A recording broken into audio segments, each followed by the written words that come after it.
Putujeme pohronskou cyklomagistráľou. Hravé meandre Hrona sa pozvolna menia na rozľahlý pás vody. Rieka spomaľuje svoj beh.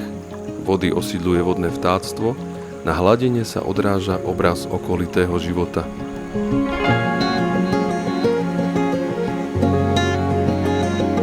Z času na čas preruší tok rieky malá vodná elektráreň. Vody Hrona sú nimi doslova posiate. Prechádzame na druhý breh rieky.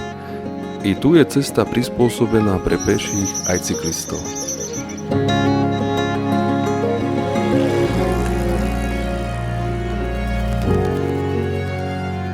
Pomaly opúšťame tichý vodný raj a smerujeme k mestu Želiezovce. Prírodný povrch cyklomagistrály sa mení na spevnený. Cyklistov a chodcov pribúda. Pre mnohých je nie len cestou za oddychom a uvoľnením, ale aj bežnou cestou do práce.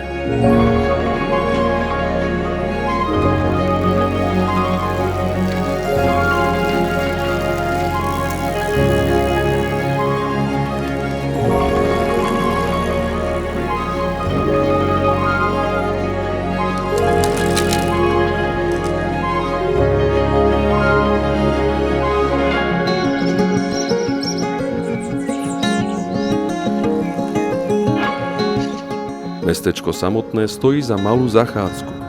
Mierime do jeho historickej časti, do srdca Želiezoviec. Dominantou mestečka je nepochybne kaštiel Esterházyovcov, obklopený nádherným anglickým parkom so vzácnymi drevinami. Najstaršie z nich počítajú už cez 300 rokov. Letné sídlo grófskej rodiny Esterházyovcov, dnešný kaštiel, ešte donedávna chátral, no už čoskoro bude slúžiť kultúrnym a spoločenským účelom mesta.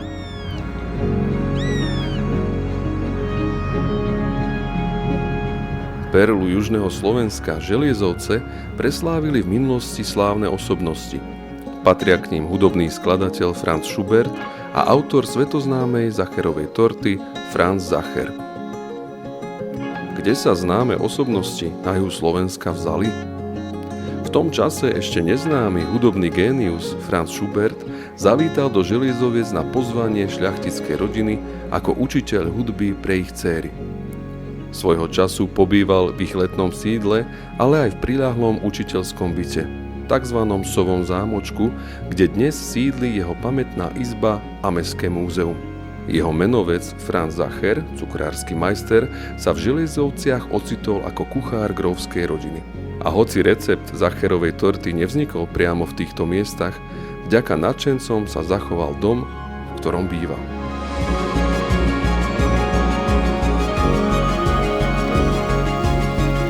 Pomaly opúšťame takmer neobjavený historický skvost, mestečko Želiezovce.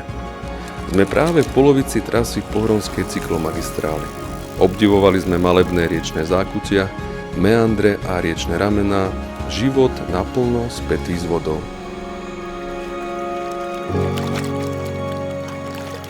Kým objavíme jej ďalšiu časť s pretečením ešte veľa vody. Vy sa však nechajte zlákať tým, čo už poznáte. Zastavte sa a objavujte krásy prírody po prúde Hrona.